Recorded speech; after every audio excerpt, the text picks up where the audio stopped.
Yo, yo, yo, here we go. This is not the smartest guys in the room. What's up, my friend Tom? Good morning, good morning, good morning. Happy Wednesday, bud. How you doing? It is a happy win. The year is flying by, man. We're in February already. Yeah, although I've been seeing a lot of people like post the sort of meme on social media like January was a rough year, glad we got through it. So I don't know. Right. It's like on the one hand it seems like things are time's flying, but on the other hand, there are definitely days where it feels like it's dragging its heels. That's a fair observation. Today we are what do we got here? I got two titles on the room today. Your values define your brand. I got to go in and edit that because I'm looking in Clubhouse. It still says short form video. That was last week, man. We can't talk about the same thing. But then I only fixed half of it. Human error, Tom. Wait, are you saying that you make mistakes? Are you admitting to that? Like right Well, now, live in front of the world, are you admitting that you uh, make mistakes? be, despite my perfect hair and all in this perfect background behind me. Speaking of making mistakes, I'm finishing my basement Mm-hmm. and it had been plumbed years ago. So it was just a concrete basement. You've been in it. So it had been, we finishing all these walls, everything like that. We make the bathroom. All of a sudden, but I wasn't putting a shower in the downstairs bathroom, but it had been plumbed for a shower, bathroom, sink. We put the toilet on. We finish the floor around it, and then we start flushing the toilet and realize it is not flushing correctly. Uh-oh. So, all right, what's going on here? Turns out we put the toilet on where the shower was, Tom. So we had to Oh. take all the floor back up, jackhammer out the floor, and now we are into jackhammer out the floor, put in new pipes, and then concrete it over. So my point to this is I do make mistakes at times. Well, and was it not flushing properly because there was basically a double trap situation? You are correct. That so the shower has a different trap, which I am learning. And how would I have known that? I guess I could have called a plumber first or something, but I didn't know that. So uh, now I do know that. Yeah. Yeah. Because yeah, I mean, look, I'm not a plumber. Never been a plumber, never worked as a plumber. But I do know from going through home renovations and working on home renovation programming, like I've worked on a bunch of like renovation shows. I do know that showers have a trap. There's a trap in the drain under the floor in a shower or in the wall. Whereas in a toilet, the toilet itself is the trap, right? Yeah, yeah, So you don't have a trap on a toilet drain. It's just a straight pipe. yeah. So We can get sidetracked anytime you want. I mean, the people are like, "What the heck is going on with these two idiots?" I'm like, who are you talking to? You know, I can go off on a tangent like that. Like in a heartbeat, I'm off on a tangent. We're going to have a Tom's Thumbs in a while today. Tom's Thumbs, where I ask Tom questions to try to get him to go on tangents or see if can I poke him enough to get him on a tangent or not. So later on, you will see if you can pass that test of tangent or not tangent, or are you just cool with it? Like I could say, like Sour Patch Kids, and you could be like, I'm cool with it. How disappointed would you be one of these days if you feel like you've come up with a really great topic for Tom's Thumbs and you go, all right, so here's the topic, Tom, blah blah blah blah blah. What do you think? And I just go, thumbs up. Well, I am still disappointed that when we were coming up with the concept, I had this idea of RazzleCon from the Netflix series, and at the time I just floated out. I'm like, "Hey Tom, you ever hear the RazzleCon?" And you didn't know what RazzleCon was, so then I was like, "Oh, I can't talk about RazzleCon, this weird Netflix show where the people stole billions of dollars in Bitcoin or whatever it was." I really wanted to talk to you about that. Well, I mean, the flip side of that is I have watched the documentary since that conversation. So I do actually I am much more familiar with RazzleCon now. and it's super bizarre. It's okay. That's fair. Like we are. Okay. This is not the smartest guys in the room. Your values define your brand. Let's hear from Dave across the pond. Dave, across the pond, as you build your brand, are values playing a part in it? Oh, absolutely. Values play a part of it, right? Because it's all kind of value based. So, especially as a coaching program for men with ADHD, of coaching them, if I don't present the values that I want to instill in them, why would they listen to me? I think it all starts with you, especially I think in personal branding or in this coaching kind of space or helping space. If you aren't the example that you want the example that you want to set out into the world, why would anyone want to follow you? So for me, my values come down to three. So my man method is, so a lot of guys struggle with masculinity, of what it means to be a man, especially an ADHD man. For me, I broke it down into three personal values: maturity, assertiveness, and nurturing. So, and then I break the program down from that. It's from there, has all this kind of subset values, but like it starts with your core, and I think it goes from there. But I did want to comment, because you were talking about kind of mistakes.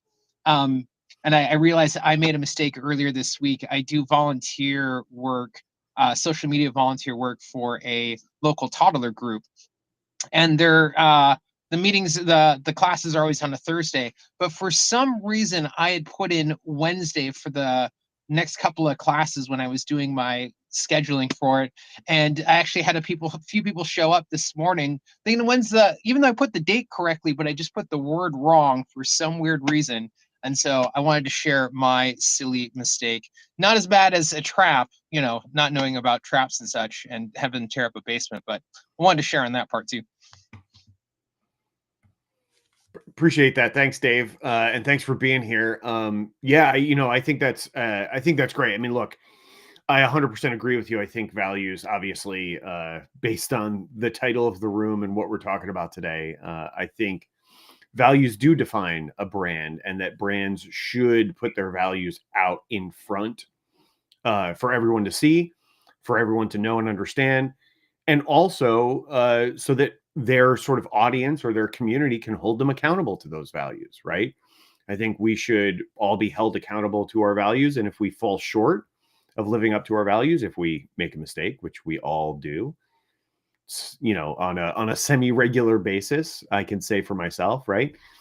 We all make mistakes. So if we put our values out into the world, right? If we kind of wear them on our sleeves, if we tell people about them, if we advertise them to people, then they can help us be accountable for our values and to our values, to make sure that we actually operate in accordance with the values that we profess, right? Because we all lose our way, right? Like from time to time, we all get caught up in the moment, in the heat of the moment, and make decisions that are not in line with our values, or do things that are not in line with our values, or make mistakes, right? Make honest mistakes, right? We all do. And it's really important to have somebody who can hold you accountable when you find yourself in a position like that. And I think putting your values front and center can do that for you and for your business and your brand. But I think also, where it's often overlooked by businesses and brands, is that putting your values out front and center means that people who agree with your values, right, who share your values, are much more likely, dramatically more likely, to support you and your brand and your business than they would be if you did not advertise your values, right? And it also helps with sort of people get concerned about pricing, right? And especially in business, especially in retail businesses, right? They get into this sort of race of, or even just, B2Cs, regardless, right? Get into this race of, like, trying to get cut prices, competing on price, Price, as long as you're in the ballpark, price becomes irrelevant if you give people a reason to feel good about supporting your brand. And sharing values is a great way to give people a reason to feel good about supporting your brand. So I think you're on the right track, Dave. I appreciate you being here and sharing what you're doing, and sharing a mistake you made, right? Like, we all do that. We all make mistakes. And I think that kind of authenticity, it's one of the things that I value, is authenticity and honesty and transparency in business. And so I appreciate you sharing that. What do you think, Dom? It's a world I live in, Tom. I question, in full disclosure here, do I live in this world to a detriment? Where if I believe in inspiration, positivity, smiles, equality, vigilance, standing up for other people, giving an equal voice to all, right? If these are principles I believe in, right, and how I try to run my business, sometimes you're like, huh, how do you know you're, like you mentioned about your audience holds you accountable, or you need somebody to hold you accountable? Well, how do you know you're not maybe I'm singing from the virtues or whatever, and should be maybe nothing can be that pure. Is that possible? Go on, Dave. Like, it's interesting because I'm also applying for jobs as well. And over the last few years, I decided to be more honest about my ADHD and dyslexia in job interviews, and putting it out there and being honest about, like, I'm in recovery and things like that. And I've had actually a few job interviewees say, you should, and honesty is a big value of mine. And almost, maybe it's just an Irish thing, I don't know, but it's like, I was told, you should never mention this in an interview ever. And to me, I found it just like bizarre, because why wouldn't you want me to be upfront with what I can do well and what I know I'm going to struggle with? And it's to a point of, oh no, you can tell us in a few months' time, but then you're going to feel deceived. I'm going to feel like I'm lying to you, and not like when if there's an issue that comes up. And so, like, Hey, I've now found Dave, it. let me ask you this. So, don't you think there's a need to know aspect? Why does an employer need to know how old you are? Why does an employer need to know that I struggled with X 20 years ago or something like that? Why? Well, with something like ADHD and like emotional dysregulation and things like that, it can affect the workplace. It can lead to a lot of benefits, but it can also lead to some issues. So just allowing them to know upfront what they're getting, right? Like, this is so that, hey, I've got these things that I can do really, really well.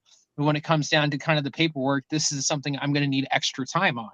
Like, so it's more of just kind of being honest with my skill sets of, like, here's where I've overcome certain challenges, and here's also an example of, like, my, like, trying to also show my resilience, right? Trying to show off my other values of, like, look, even I have struggles, but I can still work past it, to show authenticity. Because I feel like in so many interviews, people want to say what they want you to say, but not necessarily what they need to hear. I mean, you know what I'm trying to get at? 100%. They don't want to. They don't want to know that. They don't want to know all the grimy stuff up front. I get it, brother. All right, your values, define your brand. Tom Langan, what do you got here?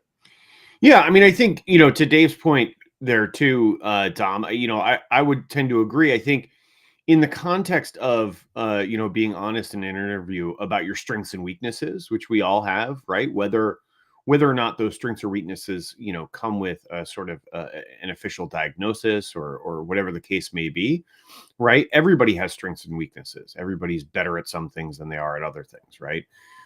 So yeah, I think it is valuable to be honest, and that ultimately, if you value honesty and transparency in that way, you would hope to work for somebody who does also, right? So it's kind of a bit of a trial balloon for you to see if whether or not the person you're interviewing with is a good fit for you too, right? Because it should be a two-way street, I think.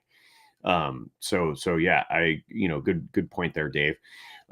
So we got a few folks jumping in now, joining us. This is Not the Smartest Guys in the Room. We're here every Wednesday, 9:30 a.m. Eastern time, streaming all over the internet and here on Clubhouse. So you can find us on Facebook, YouTube, LinkedIn, Twitch, and TikTok. And you can find us simply by searching at Motivation Champs or at Talex Media LLC. You can find us either way. So please join us. Feel free to jump onto Clubhouse, get into the Not the Smartest Guys in the Room house and into the room with us here. You can hop on up. The whole idea here is this is a discussion, right? A conversation with a group of people. So we have some regulars here. Dave, Jason is sort of the OG regular, right? He's been with us coming in every week forever. Heather Cox is back. She's been here a lot for a long time. So yeah, it's great to see you guys. Glad to have you back. And yeah, we're talking about values, defining your brand, which I think is something incredibly important. Whether or not you believe values should define your brand, and what those values are for you, right? So I think next in line here, it's been myself and Dom and Dave talking for a bit. So why don't we move on to some folks who are joining us? So my question to you, Jason, is: should values define your brand? And what's your sort of number one value that you think defines your personal brand, or you like to put out there and share with the world?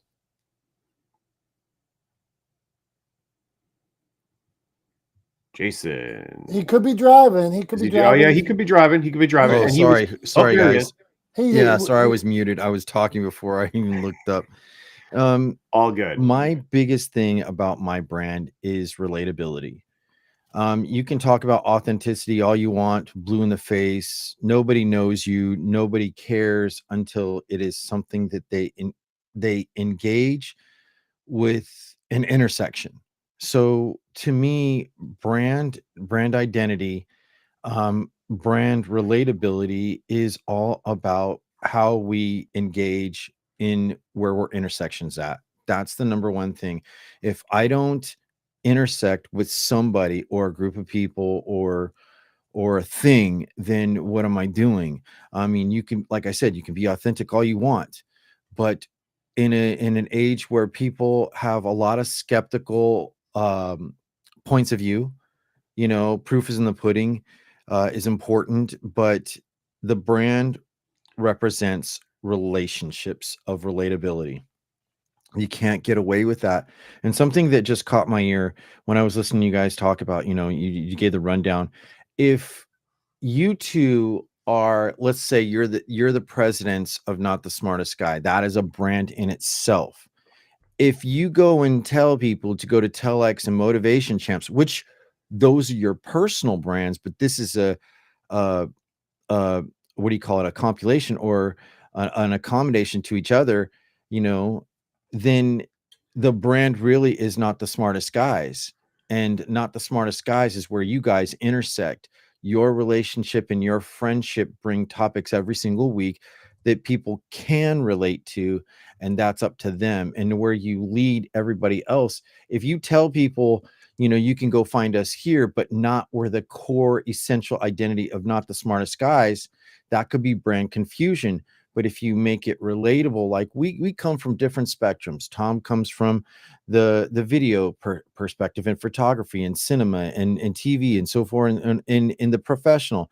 And Dominick comes from a different literal. So it's your guys's thing is about intersections of relationships. Sometimes it's completely right together and sometimes it's completely apart, but people relate when it comes from an indifference versus you're just all the same. So when we think about that, the intersection of relationships and relatability to me is the most incredibly important thing that anyone can convey. Otherwise, you're just another voice, you're just another image on the platforms that people might care about. So I just always focus on the relatable. So that's mine. Jason, man, appreciate you, bud. And like Tom said, Jason's an OG here. So we appreciate him being here. We appreciate when he drops knowledge. We appreciate when he says something that we don't always agree with. Thanks, man. I appreciate you. So, and one of the things that he pointed out, and you pointed it out another time, Jason, and it really made me think, this intersection that we all have, whether it's Tom's 30 years or 25 years in production, well, he intersects me at X years of production or this years of publishing, right? This is all in this room on this day. We intersect at wherever we're at. So I appreciate I appreciate what you're saying there. And yeah, I would say when you ask your question about not the smartest guys, when we say go to these other places, it is just like I look at it as me telling you to go watch it on channel 22 or channel 25.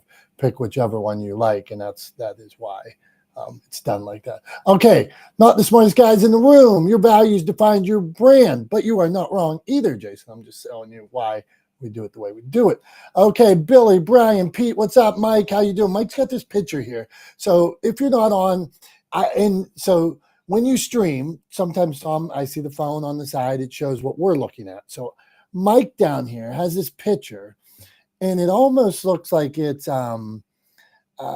like from The Grinch Who Stole Christmas. It's like Grinchy because his hair's sticking up. So I'm wondering what's going on there. Okay, Mike jumped up on the stage, and I wonder what you got going on there in the picture. So if you can squint your eyes, look down on what he's got going on here. Mike, we're talking about your values defining your brand, but if you want to jump in and tell us about your picture, because it captivated me. So what do you got going on there?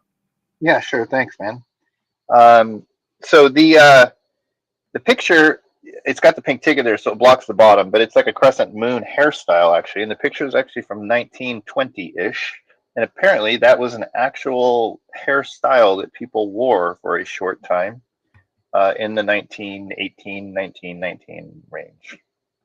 So yeah, and my name's Mike Moon. That's my real name, and so I was like, oh, so I've been sticking with this picture for a long time.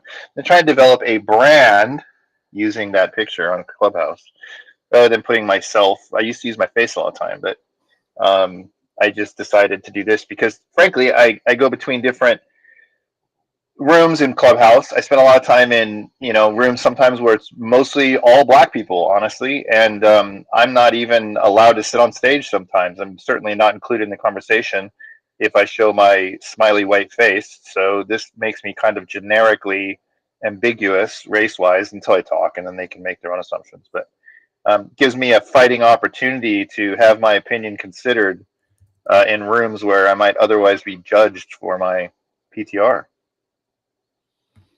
I don't know what you think about that, but I gotta ask Mike, what's that hairstyle that was worn briefly, that with the beard and the bangs forming that sort of crescent moon shape in profile? What was it called?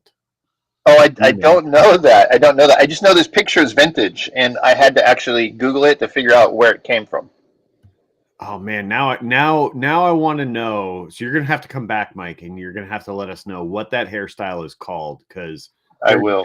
I can't imagine that there is not a ridiculous name for such a ridiculous looking hairstyle. Yeah, and I should join it. Here, let me join it and come right back in the room so you can see the bottom of it, okay? Hold on 1 second. So there we go. See, one more person admitted. Your values define your brand, not the smartest guys in the room. We appreciate all. See, I got sidetracked by this picture. I'm looking at this weird picture, and so then I had to tell you all about it. Okay, Tom, while we're waiting, can we start at Tom's Thumbs? Yeah, I mean, hey, look, I'm always game to fly off the handle about something. So what do you got for me today? Okay, so we're going to get back to our subject here in a minute, but one of the segments we added, Mike, hold up a minute. We're coming back to you in a sec. You and Swifty there, Brian Swift.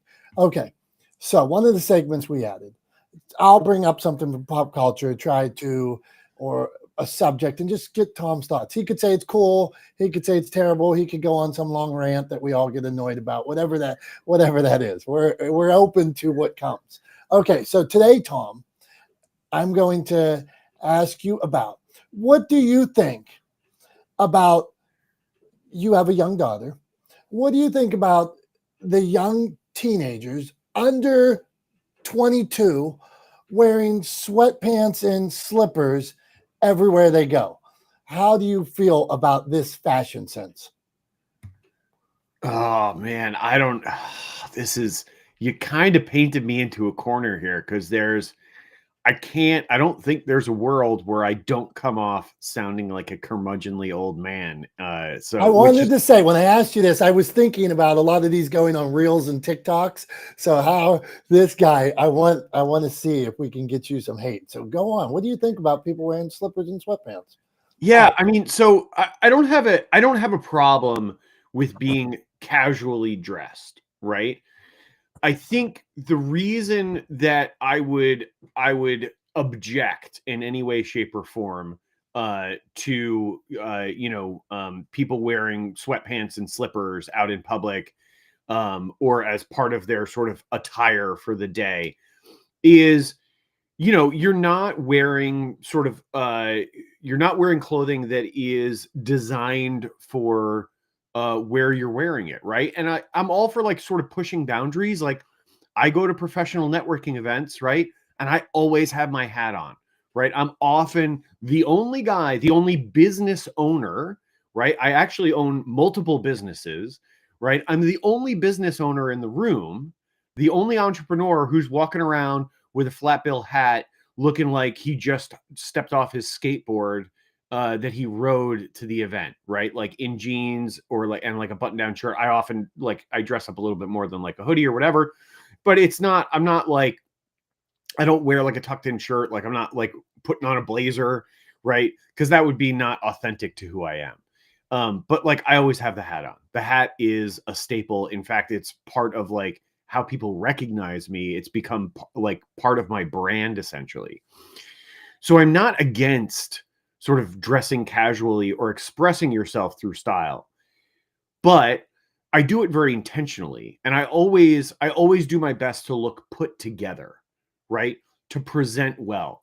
And so actually my biggest objection to people going out, and putting themselves out in public, wearing clothes that are designed to be worn in the house when no one's going to see you, when you're just relaxing and you don't really care what you look like, i.e. slippers, right? And like pajamas or sweats or whatever. My biggest complaint with that is actually not a personal one. If that's what you're comfortable in, man, that's what you're comfortable in, and that's fine. The problem with it is this thing called the halo effect, which I've talked about in here before. I think, Dom, you've probably heard me talk about it more times than you want to count. But the halo effect is a cognitive bias, right? That is defined as, or is explained this way, right? And it's a recognized researched phenomenon. You can find tons of studies on it in psychological literature. It is a thing. And the halo effect is this, basically, that if people see you do something well, they automatically assume that you do other things equally well, right? It's one of the reasons why I, as the owner of a production company, decided that it was in my best interest to put a little effort into how I show up on video, right? Because during the pandemic, things shifted, meeting less in person, more virtually, spending a lot of time in front of a camera. And I decided, hey, look, if I can't make myself look good on camera, who's going to hire me to make them look good on camera, right? So I needed to put in the effort to make myself look good on camera. So I did, because halo effect, it's a real phenomenon, right? It's the reason why if you're going in for an important job interview, or you're making an important presentation, or you're pitching a new client, you're not going to walk in there with a big mustard stain on your shirt, right? Because it's going to reflect poorly on you. You want to come in put together, looking like you know what you talk about, because if you walk in the room looking like and acting like you know what you're talking about, guess what? People are going to assume that you know what you're talking about, right? That's the halo effect. Now, on the other side of that, the converse, or the opposite side of that, the other side of that coin, is something that a guy I know who's a operational psychologist calls the pitchfork effect, right? And it's basically that there's two sides to the halo effect. It can either work in a positive direction or it can work in a negative direction, right? And so the issue I have with people going out in public, and then complaining about people judging them based on their attire or their appearance, is they're ignoring the reality of this cognitive bias, right?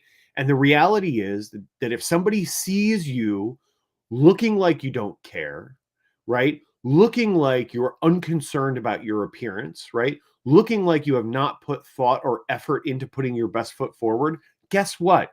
They're going to assume that carries through into other aspects of your life.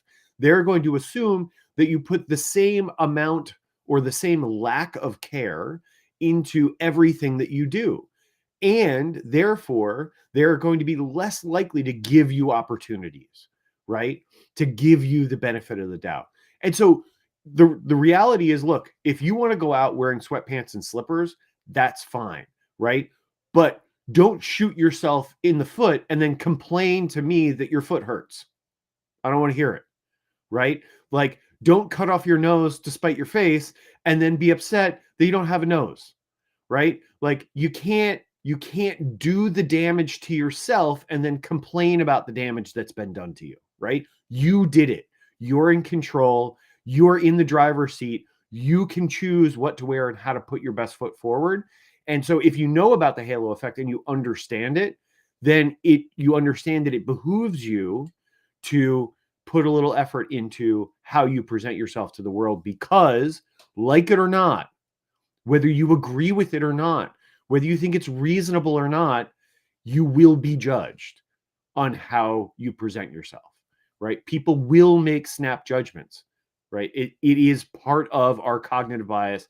It is how we all see the world. We all do it, right? Whether we want to or not.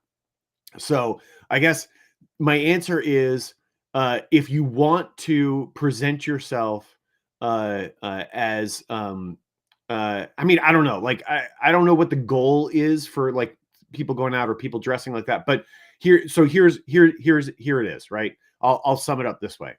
I'm going to give it a thumbs down, because if you're going to go out in the world and wear sweatpants and slippers, then expect to be treated like somebody going out in the world wearing sweatpants and slippers, and don't come crying to me when somebody says, hey, look at that guy. They're wearing sweatpants and slippers out in public. They must have given up. Like, in the words of Seinfeld, sweatpants are the attire of someone who has given up. Man, you came out swinging in against sweatpants and slippers. Ouch. For all those out there wearing sweatpants and slippers, Tom Langan just gave it a thumbs down. All right, well, let's move on, Tom. Let's see what kind of hate you get when I clip that and share it. Yeah, bring it. Here we go. All right, okay. Not the smartest guys in the room. That was Tom's thumbs. Okay, we're getting. Oh, our buddy left. Mike, we're coming back in a minute. Brian Swift, what have you? We're talking about values, defining your brand, Mr. Swift. Okay, I'm coming back to Jason. We're coming back to everybody. Swift, what say you? And then we'll get back to that. Go on, Brian Swift. You're on mute. Talk about values and brand. Talk about sweatpants. Go on. 3. Okay, go on. All right, sorry about that. Well, exactly. I mean, just look at the example that you just gave about sweatpants and slippers. I mean, we do define people how they look. Fair or unfair, it doesn't matter. So, your value is not just your brand isn't just your value, but your brand is how you present yourself, not just what you're wearing, but how you talk. Are you showing up on time? Are you engaged with conversation? All those things. So I think you have to be cognizant whenever you go out to make sure that what you're portraying is what you want to show in your brand, because all those things add or distract from your value. I'm complete. That's right on. In today's world, if you're going to put yourself out there in any way, this is a world where people can see it, right? There's a social media world, there's a public world. If you're out there doing those things, people are going to see it. So they will make opinions, assumptions, okay. How do you accept it? You don't. I mean, it is what it is, right? True, false, but you're putting yourself out there. And for my storytellers out there, be comfortable putting yourself out there, right? It's part of the game. Put yourself out there how you want to be seen. Understand that there will be feedback. There will be blowback. Some people will like it. Some people will hate it. But you put yourself out there. If you believe in it, keep doing it. If you don't. But know that there will be a consequence. There will be a reaction. So be ready for that. Okay, Tom, you if you want to jump in on that, then we're going to Jason. He wanted to respond. Let's Jason forget Tom. Let's go to you, and you can have a rebuttal on his sweatpants. I was actually going to say I want to hear what Jason has to say. I'm curious. Okay, go on. You don't know when people are going to appear to show up for where and when and what. If it's a job, I mean, there are definitely ethical points. I 100% agree with Tom. But the minute that I have to put my approval on somebody else, one, is it going to make me money? Two, is it going to connect me with somebody else? Three, is that what I want to represent what I'm doing with them? So if I don't control myself and I'm so worried about how people look and how they operate on the outside, that's them. I put no value in how somebody else is going to appear until there is a point of intersection engagement. Now, if they're always doing that, that's their brand. There are some guys in media, that's how they do it. To me, like me and Tom are both wearing hats in our picture, right? You see that. It's very clear. One is a more modern sports style and one is more retro. And it still can be worked in modern day times. What's the deliverable? I wear that hat all the time. However, in my business, I'd rather show my hair. What if I told you I think guys who wear all their hats all the time are just scared to show who they are and hide behind a hat because they're bald? That would totally change the spectrum on how we look and how we're presented. So you never know. And we've heard these comments, but it's what you actually control in yourself. But what we think, I don't always say what I think about the way people look like. Is it obnoxious when you see kids going to school in pajama pants? Yeah, because it's just kind of setting a bad tone for them to how to embody themselves. It could, but if they have a good value system and it doesn't matter what they wear and they know exactly how they think and how they operate and how they control their emotions before anyone else does, are in that position, wear whatever you want. I think everybody's aware of consequences of your attire. Just like, and the same would also go for tattoos. We're seeing nowadays in the professional field, and I've seen it more, and I used to think this was obnoxious, like tattoos on the chest plate, right? Women wearing professional attire, but yet they have these chest plate tattoos showing art sometimes culture. Am I more worried about what they show or what they can do with me in that professional spectrum? And that's the thing is, like, I got to look past the vanity points. Like, what's the quality? Why are we talking? What are we doing? Where are we going with this? Because otherwise, if I'm stuck on the vanity point, even though the old school of me wants to say, cover it up, I have to remember, what are we here for? What are we doing? And am I going to treat you like a human being? So that's my pushback. Thanks, Jason. Wasn't so harsh. Go on. No, and well, I gotta be honest. As I'm sitting here, all I keep thinking to myself is like, there is that Dom painted me right into a corner that there really was no way that I could respond to that without sounding like a curmudgeonly old man, as if I was on my front porch in my bathrobe shouting at the neighborhood kids to get off my lawn. Right, like that. That is Mr. Wilson. Yeah, that is how I sounded. So thanks for that, Dom.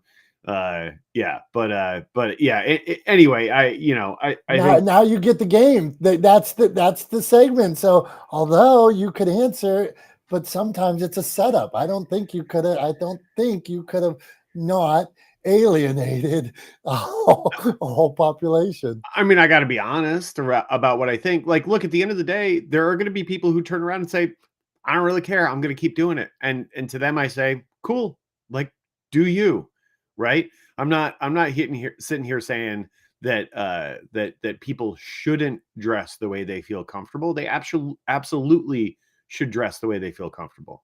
But I want people to be aware that how they dress creates perceptions based on cognitive biases that we all carry, creates perceptions in other people, right? So I just want people to be aware of it. I'm not saying they need to change their behavior because of it, but they should definitely be aware of it. It should be something that they consider when they decide how they're going to present themselves in a given situation.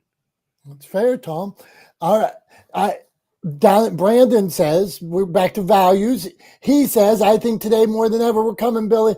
I think today more than ever, you should be sharing your brand values. I think we're agreeing with that, and now just making sure that you know what those values are. But I want to say I went to a chili cook-off with my dad this weekend, and he saw a white chili, and he looked at it and he said, I don't even like the way this looks. I'm putting it aside. And it was one of my favorite ones. So he saw something, looked at it, didn't even give it a chance when it could have been the best chili there was. Okay, Billy, can you top my chili story? What do you got, Billy? Or are you wearing sweatpants right now and you want to come in hot on Tom? Have at it. No, I'm not going to come in hot on Tom. Actually, I think I'm with Tom and I'm with Jason. I'm like right in the middle because I do that as well. Like, I mean, but I'm like the opposite. I mean, I'm extreme, right? So if somebody's extremely sloppy, I'm like, golly, pull yourself together. And then especially people who are unmarried who complain about not being married, those are the people I see are the sloppiest, and they complain about, I don't have a spouse. I'm like, well, you look like you just crawled out of the back of a dumpster. So that's probably a little bit of the deal. So if you want it, whoever you're trying to present yourself to, present yourself in that manner and match the hatch. If you want to go get a real estate insurance gig, whatever, button it up, put a tie on it. And I personally, if I walk into a room and I see a bunch of tie wearing people, I'm like, God bless, here we go. However, I've met a lot of amazing people who wear that type of attire, and when they take their shirt off, at the cookout and put on their t-shirt, they are full sleeved and they are cool and they do have a lot of culture, and it's just like the environment that they're in is the one that they have to match. And so I think that is true for a lot of us in different industries. It's like, I mean, I don't give a shit if the guy at the insurance company thinks I look cool or like I look sloppy, because to him, I probably do. But to my industry, I'm like, that's the norm. That's who I'm trying to jive with and vibe with. So I think there's a little bit of that too. But yeah, if you're the person who not getting anything you want and you're not matching the hatch, then that's on you. It's like, and I just thought about single people. I know a lot of single people who are like, I just can't get a wife or a husband. I'm like, well, maybe brush your hair and your teeth. Maybe start there. Anyway, back to you guys. All right, appreciate it, Billy. And there's a key component to what you said that speaks to all the environment you're in. Whatever environment you're in, you should show up as a professional in that environment. Now, you can be the outlier. You can be so good at what you do that you are on the outer edges of that. Right? Oh, you got to go see Andy Warhol. He's incredible at what he did. He's completely different. He's completely bizarre. Okay, but he was this legend and spectacular and all these things. Okay, so you can be the outlier, but you don't get to go into. I don't believe. I had a young associate at one point that was entering the business world with big bushy beard, didn't give a F about anything.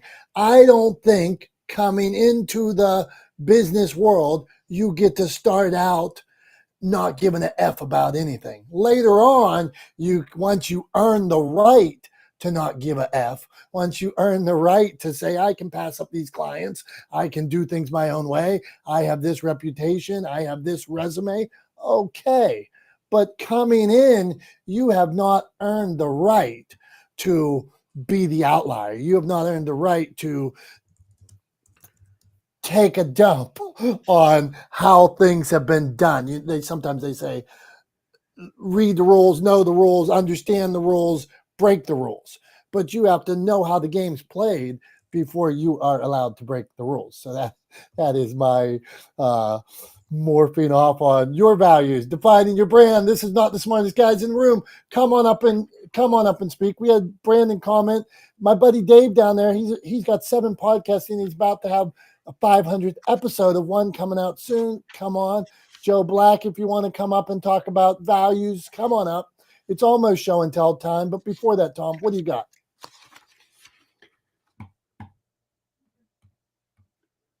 I think I'm actually I'm hoping to get a couple of people up here talking to us. I guess I don't know if Dave's busy or I think Joe's new.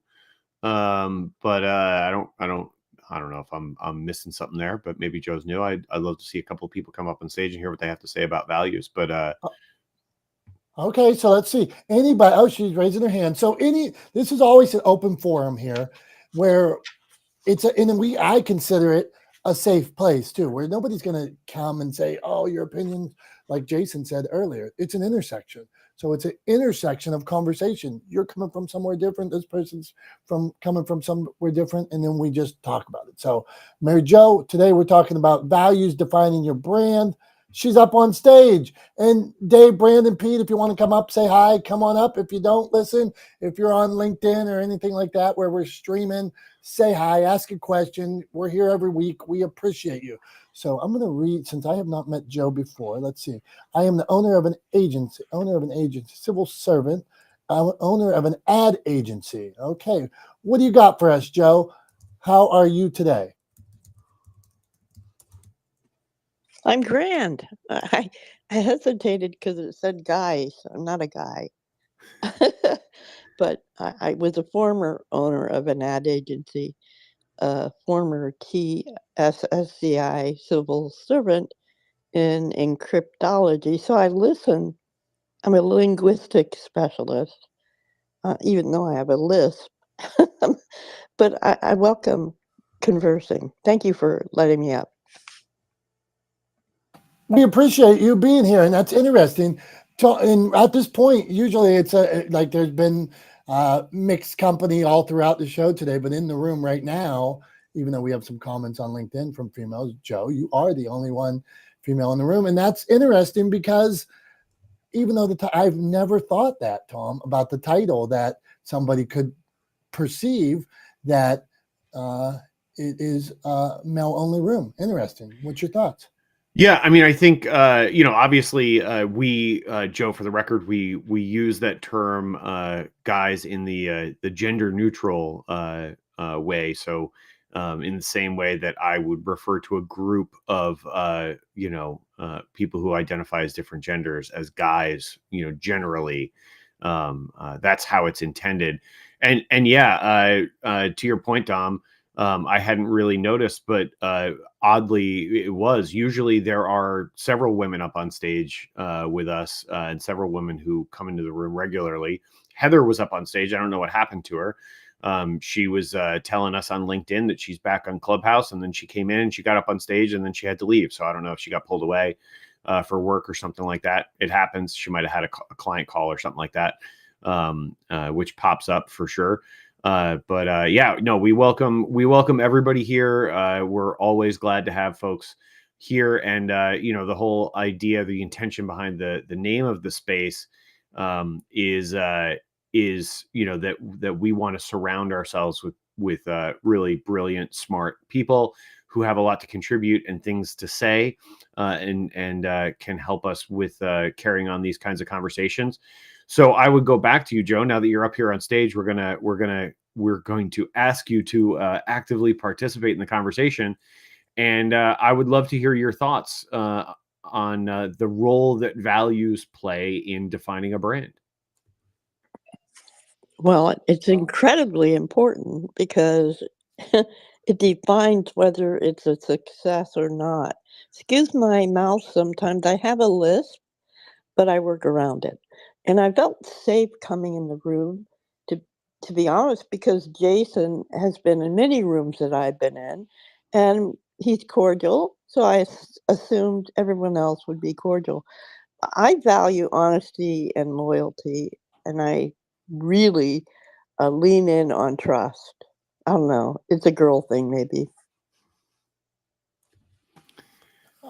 I'm down with what she said, and I think for any brand, they often say they like you, they trust you, they buy from you. So I would assume that likability, your values. If If somebody saves animals, I like them. If somebody saves the environment, I like them. If somebody's clubbing seals, I do not like them. Okay, so this would be somebody that I don't agree with. If somebody's telling me how to get rich and scam people and scorched earth or something like that, I don't agree with that. I'm probably not going to do business with them. So that would be in my world. I don't get it.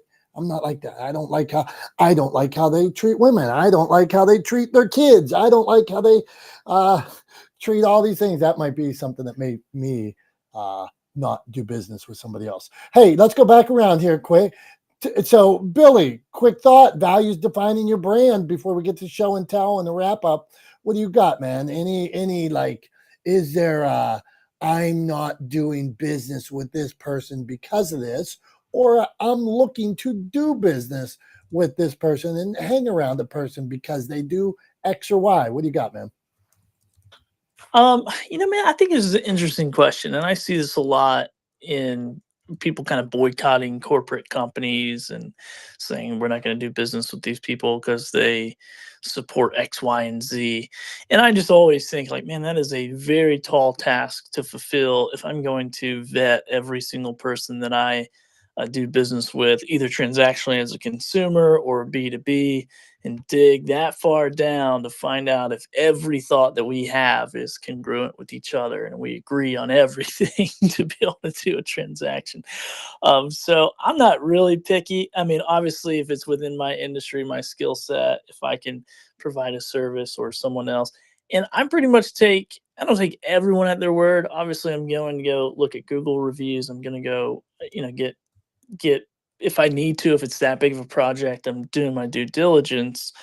But I try to give everyone a benefit of a doubt and just go, hey, let's, even if they didn't work together good with the last person, I still try to do it. But I mean, yeah, I'm with you. I think it's kind of common sense, or at least in my mind anyway, of like, is this a good thing or a bad thing? And then is it line up with my morals, and do I feel right about doing business in a certain way, or whatever. So I always just try to be fully honest, fully transparent. I don't really sell the highlight reel. I know I probably should. I'm not good at marketing because I just don't cherry pick the great and put it out there and try to resell the plan to the great, unless I'm striking the great every single time. So anyway, I think that's my thing, man. I'm like, are people real? Are they transparent? Are they honest? Because that's who I am, and that's what I want to be to the best of my ability. And sure, stuff goes sideways. I've had deals go bad. I've had all that stuff happen. I probably have people who hate me who live on this planet, and it's totally fine. And that wasn't my intention, and it's unfortunate it happened that way. But all we can do is move forward and do that. So that's my value. Like, are we all trying to just move forward and be better and move the needle just one notch? We don't have to crush it. We just have to move the needle every single day in the right direction. Good stuff, Billy. All right, Swift, same question.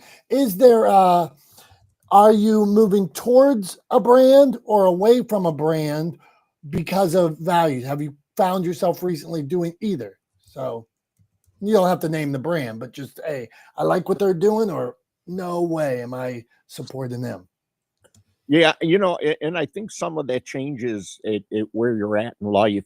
I think as I've gotten older, and if there's more choices, I try to,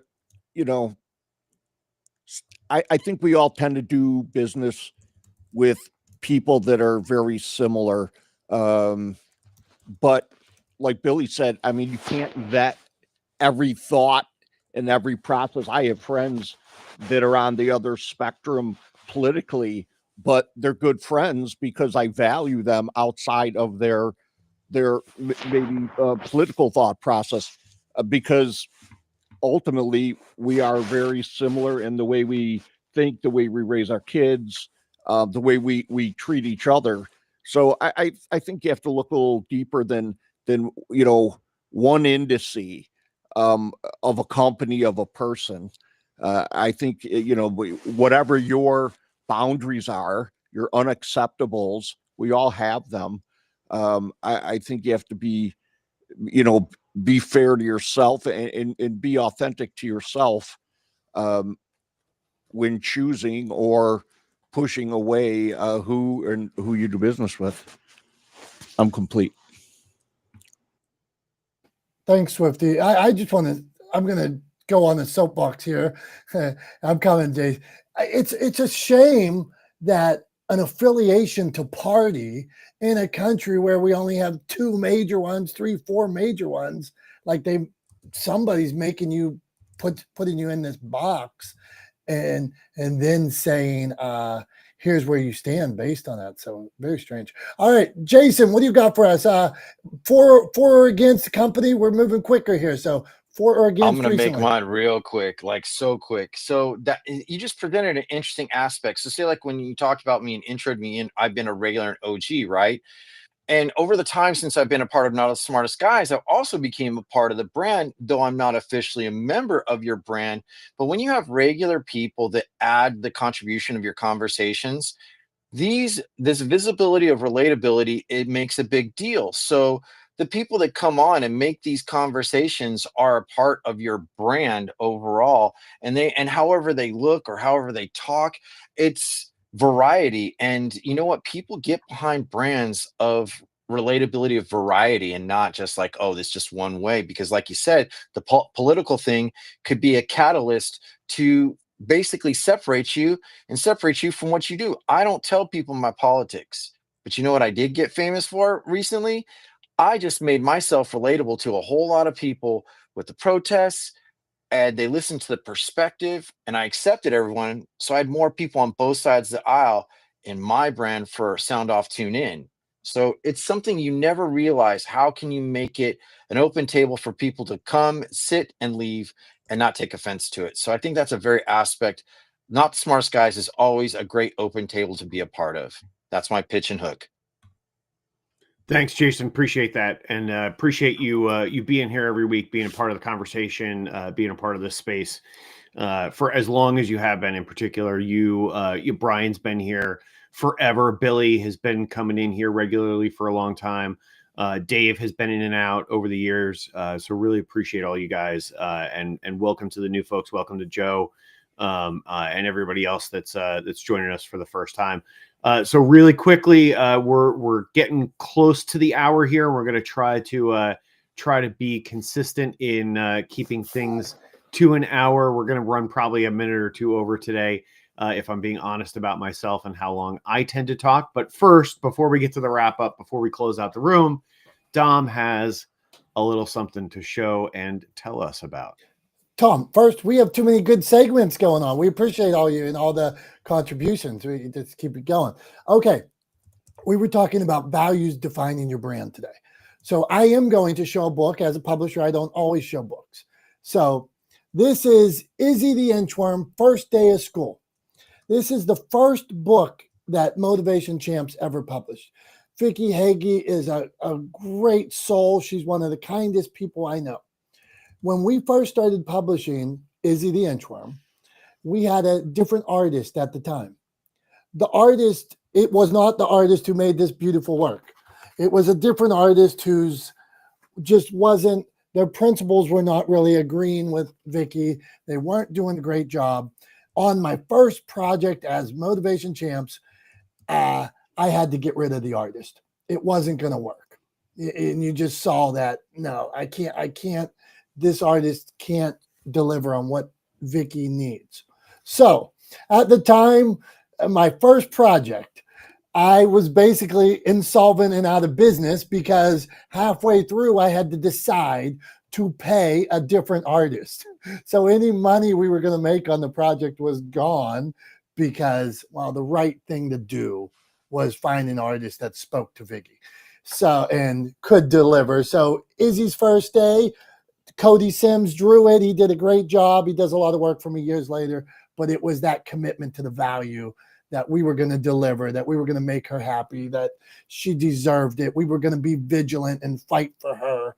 These were all values that I stood by, even at a loss, even at going out of business at the time. I was going to put those values up front. and put my money where my mouth was. We could have done the wrong thing, but at the end of the day, I believe you got to do the right thing and what you stand for. So that's Izzy the Inchworm, first day of school. That's what I have as show and tell today, Tom. I like that, man. I mean, I think all of us who are business owners, Joe put something in the chat there when you were talking that during her ad agency days, she gave up $1 million plus account because she didn't find value in gambling. Right. And I think, all of us find ourselves, especially, those of us who are entrepreneurs, we find ourselves in positions where we have to make decisions that are to our detriment based on values. Right. We find ourselves in a position where we really feel that we should and we want to say no to something, even though it is financially beneficial to us. We want to say no to something, even if saying no is more costly because of our values, right? And those are always really, really tough decisions to make. But I think it's important that we make them, right? And I think it's important that we're honest about them. I think it's a great show and tell for the discussion that we're having today about values, because it clearly illustrates that sometimes our values are can be costly in the short term, but are worth so much more in the long term than compromising our values is. So yeah, I think that's a great show and tell for this topic this week. Thanks, man. Appreciate you, man. You know what that means. So on that point, Tom, now it is the wrap up. Time to put a bow on this beautiful room. We had a bunch of new people come through here today. We're on every Wednesday at 9:30 Eastern, but you can catch us replays and all that a bunch of different places. Tom, put a wrap up on your values defining your brand. Absolutely. I mean, obviously, this is a topic that I suggested to Dom. So one that I absolutely agree with and support. I actually shared a post yesterday on my social media channels related to this. So it was something that was kind of top of mind for me. And so I just wanted to share a little bit of that for you guys, if any of you haven't seen that. But according to some recent research, essentially 90% of the overall value of the S&P 500, right? The S&P 500, the companies in the S&P 500 collectively are valued at about $50 trillion, right? That's trillion with a T. That's 50 with then another 12 zeros, right? That's a very, very big number. That is a lot of money, right? So the S&P 500 is valued at approximately $50 trillion. And 90% of that $50 trillion value, so $45 trillion, is attributed to brand and human capital, right? So not hard goods, right? Not not physical assets, but intangible assets, right? Brand, the value of the brand, the perception of the brand, how people think and feel about the brand, and the individuals that work at the organization and support the brand, right?